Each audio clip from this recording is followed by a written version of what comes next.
Melanie Newman today, joined by Pittsburgh manager Clint Hurdle. You were actually part of a culture that has developed many, many baseball managers, that being the 80s class of the Norfolk Tides. Take us back to those couple decades ago when you were a player. Both of them were relationship-driven managers, very good baseball men in and of themselves. However, they had the ability, I think, to make you look inside yourself a little bit more, to realize that your responsibilities as a player are individually based, or also collectively based for the group gain. Can you be your own manager on the field? Can you be a coach on the field for the guy playing to your left or the guy playing for your right? To your right, Davey Johnson had a team that at one time for a few days, I played third. I was managing the major leagues. Ron Gardenhire played shortstop. He was managing at the major leagues at the time. Wally Backman was hired for about a week with the Diamondbacks, was actually their manager for about a week. And then I think Dave Reyes now works in the minor league development. He's scouted. He's been involved in different levels of baseball for years. That entire infield had some high responsibility jobs within our industry. And then there's other guys that have come from that cut of that cloth as well. Ron Washington was my third base coach at at Tidewater the last year we were there. He went on to manage in the big leagues as well. So it was just a good time. I think it was a fertile baseball environment. One thing that people overlook as well is the guy that oversaw the whole project was Dave Rosenfield. Still a very close friend of mine, a very good man, been going in the Hall of Fame, the Virginia Hall of Fame. Fantastic guy, but it just dripped with baseball from the front office to the man leading the team and to the players. It was just a very good time for baseball and people trying to grow the game in the right way. So now you started out as this golden child during your own playing career, had a little bit of a struggle through the stretch of it and really came back around. How do you think they shaped you to really come back into baseball and to have as strong of a presence as you do today? I think they shaped me for my career after the baseball more than they shaped me for my career to finish up in baseball. I was fortunate that the relationship I developed with Davey Johnson became huge. Davey accepted me, gave me an opportunity to develop a relationship with him from that day moving forward. I can remember walking into his office, and he had just released a player named Ronald McDonald, who he had in spring training, and he actually brought that to my attention. He goes, you know that guy you saw walking out? He goes, I just let him go to bring you in. Well, this is an opportunity that we'll see where it goes, but I want to let you know that this is a fresh start for you. I can remember him telling me I was going to DH for a National League club, which I'd been around long enough to realize that was a short shelf life, DHing for a National League club.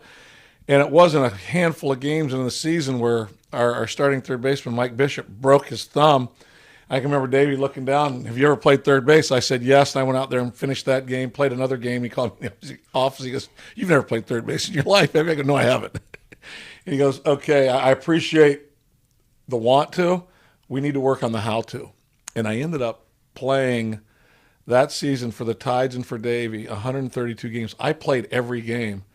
And I don't think I DH'd much after that initial week where I just played third base. He put me in the lineup every day. He grew me up defensively.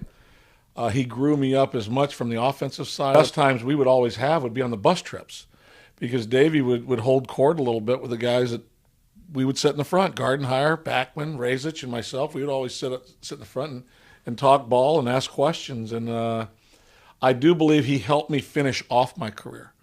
What was still there to be had, to be an extra man, to be a multi-position player, to play both corners in the outfield, to play both corners in the infield, and to catch. That was actually Davey's other thought, was he turned me into a catcher after turning me into a third baseman to help strengthen a bench position.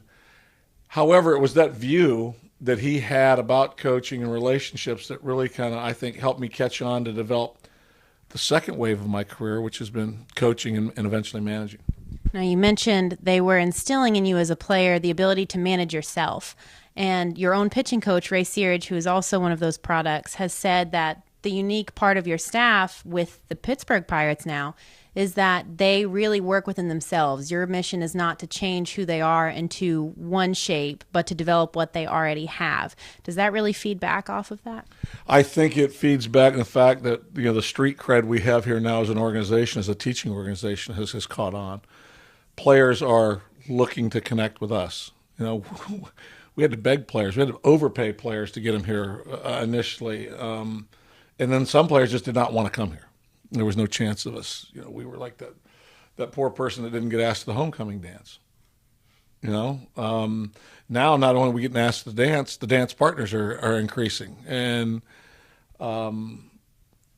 the ability to be more chameleon-like as a coach. In other words, not to have one coaching style. We have philosophies that we stick to. We have pillars, coaching pillars that we hold on to. However, that the individual personality of the player, the characteristics, the strengths they have, we try and build off those.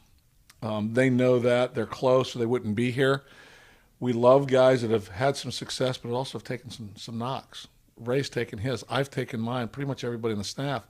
That's what we're looking for in a player. We're looking for a hunger that's unique, an edge that's real, and then an opportunity that they're probably at a point in time in their career where they are coachable because they've tried at other places. It hasn't worked. They're looking for some help. More often than not, the teacher doesn't show up until the student's ready to listen. You know, I've been that player, I'm sure, where I've gotten good instruction. I just didn't hear it. Now we have the ability, we believe, that to get players in here, their ears are probably in the best position to learn they've ever been in. Now that you have these players flocking into your system and spring training is rolling in full effect, what do you look at between a player approaching spring training versus you now as a manager and your aspect on it? I watch body language. I watch the clubhouse demeanor, their dugout demeanor, their game demeanor. I watch how they control their emotions or don't control their emotions. I watch their selfish nature during a game or their unselfish nature during a game. I've been all those guys. I can identify with those feelings. This is a game based upon individual responsibility, but it's always aimed towards collective gain. And once I got that, it made me a better player. I found out that for me to be the best player that I could be, it usually meant me getting outside myself. I wasn't just enamored with myself, developing myself. I worked on things I needed to work on, but I also kept the team concept at the forefront. I wanted to be a part of something much bigger than myself. We look for guys that have been in those environments. We look for guys that have had some success, as I mentioned. You know, we brought in Ryan Vogelsong. He's been to the World Series. He's won postseason games. That element is that he's also gone through the school of hard knocks late in his career. This is a 38-year-old man that the game has humbled, but he is hungry. He has an edge, and he wanted to be a Pirate. He's a perfect example of the profile of the player we're looking for. And as a player, you know, you got to take care of your own backyard. You really do. From a managerial aspect, I got to watch 63 backyards. Like when we open the gates here for spring training, now as the numbers decrease, I'm always hurting or reminding. I don't believe in a dictatorship. I don't believe in my way or the highway. I believe in developing the relationships, showing the players that have been here, they get this, but the ones that don't, we do want to earn your trust. Players aren't coachable until they trust you.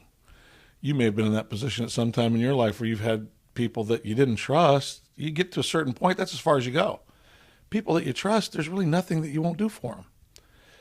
We do care about them, and we're going to prove that to them over the course of time. We care about them more than just the right-handed reliever that can pitch back-to-back days and has got a high fastball and a spin. We want to know their wife's name. We want to know if they got kids. We want to know their hobbies. We call them coins. Other things that we can talk about outside the game. So when we approach them, they just don't know, oh, no, here he comes. This is not going to be good.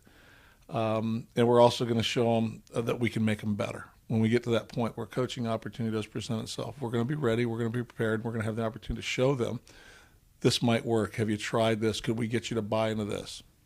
Hopefully they'll be buying into something pretty special this year. Again, thank you. You're welcome. Thank you. Again, with Pittsburgh Pirates manager Clint Hurdle for the 2016 Grapefruit Spring Training, this is Melanie Newman.